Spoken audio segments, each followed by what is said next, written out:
My son Mark was a very easy baby. My husband Julian, who was my boyfriend at the time, and I were only 20 when we found out that I was pregnant. He used a condom and I was on the pill, but despite this, the astronomical odds of me getting pregnant happened. We were obviously in a deal of shock, but decided to go forward with the pregnancy anyway. After all, with the chances of pregnancy being so low, this baby's a miracle, isn't he? Fast forward 8 months, and I'm in the delivery room.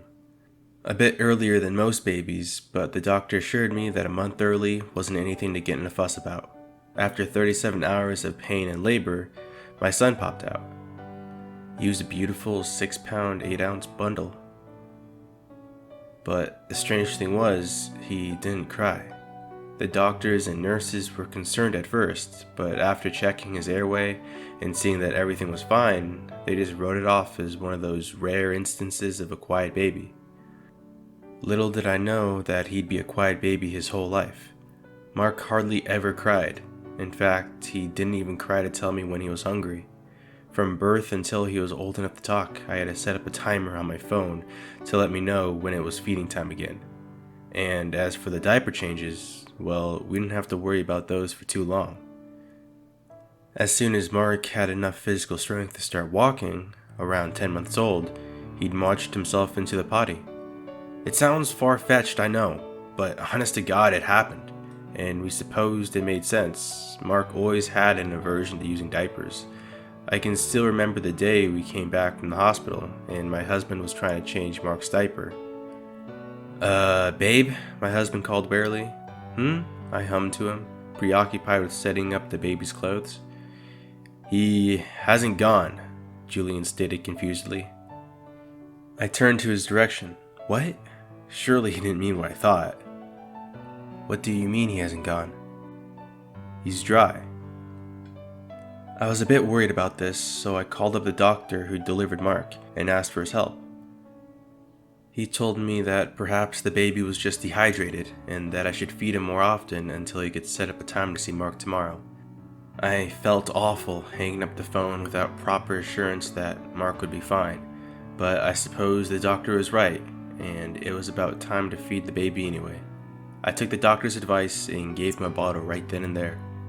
He fussed at first, not wanting to take the bottle's nipple, but eventually started suckling after realizing that I wasn't going to let up. Mark fell asleep while drinking, and when he woke up, his diaper, much to his chagrin, was wet. And it was weird, he almost looked annoyed that we had to change him too. We'd soon picked up on the pattern that Mark would hold in his urine for as long as he could manage, and then wet his diaper while napping. It was odd, but the doctor said that he was physically fine otherwise, so we just accepted it. And life went on for me, my husband, and our quiet baby boy. It was Mark's first birthday when we noticed his affliction to fire.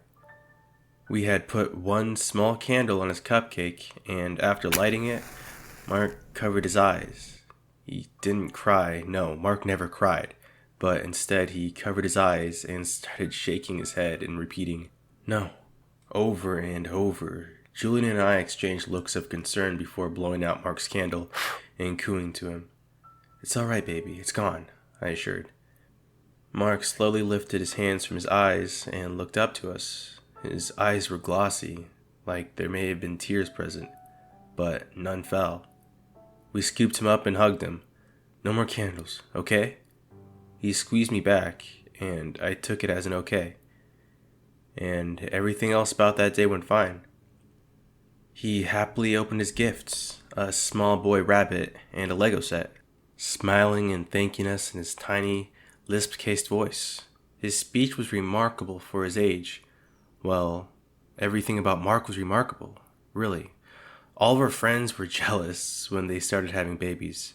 "Oh, my Molly keeps me up all night with the crying," my friend Liz said, and she seemed irritated when I told her I couldn't relate. Really? Mark sleeps through the night, hardly ever cries, which was true. He never had an issue sleeping, but he did toss and turn, like he had been having some type of wild dreams. Yeah, needless to say that we lost a few friends down the line. You'd never think it, but mommies are the most cold-hearted bitches when it comes to anyone but their own kids. But we got new friends as Mark got older. Around age 2, when he was big enough to run around with the other kids, we'd taken him to the playground. There we met Stacy and her daughter Kayla. They were the same age, but Mark seemed disinterested and are pleased to play. Kayla tugged at his shirt, begging him to build a sandcastle with her, but he just stared at me with a bored expression. I called him over and tried to reason with him. Just go and play with her, even if you find it boring, okay? He sighed and went off to build a castle. By now, I pretty much knew what Mark was. He was an old soul. A kid who thought he was a grown-up and very much lacked interest in things kids his age would normally like. After a few months of getting to know Stacy, she invited me, Julian, and Mark to eat at a restaurant her and her husband owned. We happily agreed and got dressed in our best outfits. Mark even had an adorable little bow tie, which he actually said he liked. But what we didn't know was that the restaurant was one of the kinds where they cooked the food in front of you. By now, we had known to avoid fire at all costs. No longer using candles at birthdays or taking advantage of the fire pit we had been given as a housewarming gift. We sat at the table. Mark placed himself in Julian's lap. Stacy and her husband Kev sat in a row beside us. Eventually, a man came out, took our orders, and began to cook. We watched in awe as he tossed an egg into the air and caught it on the blade of his knife. Even Mark perked up and gave an amazed wow. Everything was going smoothly until the damn chef got out a bottle of oil and doused it on the stovetop. It happened in slow motion. The oil reacted with whatever it was on the stove and created a huge flame. We watched as the flame shot up in the air and Mark jumped back into Julian's chest, giving an ear-piercing shriek. He grabbed onto Julian for dear life. He even soiled himself in surprise and fear. Then, for the first time in his life, Mark began to cry. Not just any cry, no. Mark let out the most pained, most heart-wrenching cry I'd ever heard. We were in shock for a moment. God, I'm so sorry, the chef apologized. No, you're fine, I assured. We should get him home, I said to Stacy and Kev. They apologized profusely for upsetting Mark, but Julian and I assured them that it wasn't their fault. We got Mark in the car and covered his soiled trousers with a blanket until we got home. He sat in the car seat with his thumb in his mouth and tears lacing his cheeks. Both of those things he'd never done. Up until tonight, I thought Mark would rather eat a bug than cry or suck his thumb. When we got home, I drew Mark a bath. He was still giving little sniffs and whimpers while he bathed. I felt awful, wanting nothing more than to help my little baby boy feel better. Julian and I laid with Mark in our bed after the bath, rubbing his back. I exchanged a look with Julian, and he knew what to do next.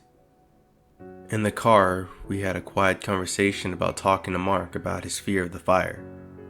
Julian was questionable at first. He's a baby, he said. How's he gonna know why he's afraid of such a silly little thing? I scoffed. Do you really think Mark, of all kids, isn't gonna know something? And Julian quieted at the question. Mark knew seemingly everything. He answered questions that even most adults would have to Google.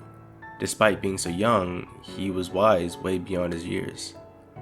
Mark, buddy? I asked as Julian continued to rub his back. He didn't make a sound or even move, but I continued anyway. Why does fire scare you so bad? Mark stopped breathing. His whole body stiffened and he looked at me with fear in his eyes. Don't make me tell you, he said in a small voice. Hey, Julian comforted. It's okay.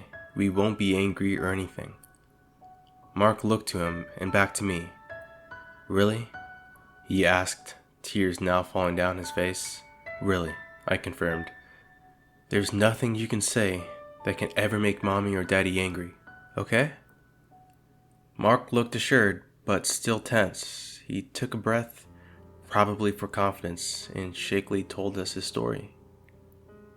I was here before. He sounded like he was trying to find the right way to say that sentence, but that's the best he could do. What do you mean? I asked. He sighed in frustration. It's hard. Calm down, Julian said softly. It's okay. Take your time. Mark sat quietly for a few moments. You could see the gears in his mind turning, trying to find the words to explain what he was thinking. Finally, he spoke. I was here before. Lived before, a long time ago. I think my soul left my body. I mean, what do you say to that? When I was a kid, older than now, my mommy burned me. She threw gasoline on me and lit a match. It hurt.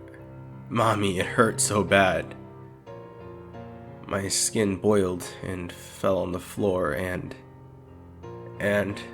Mark's words broke off into deep, terrified sobs. It's okay, baby. It's okay. I hugged him tightly. He kept going. I burned for hours, and back then, Mommy laughed. She laughed while I screamed. I stayed there screaming until I stopped. He became less frantic now and continued to hold me tightly. Julian and I exchanged wild expressions. We were dumbfounded by what Mark had just described. I mean, Jesus, what kind of 2-year-old thinks of that? Surely it must have been true. We've never let him watch any kind of movie or show with any type of graphic, disturbing violence such as that. We all sat in stunned silence until Mark passed out in my arms. All the trauma from reliving his memory must have tired him out.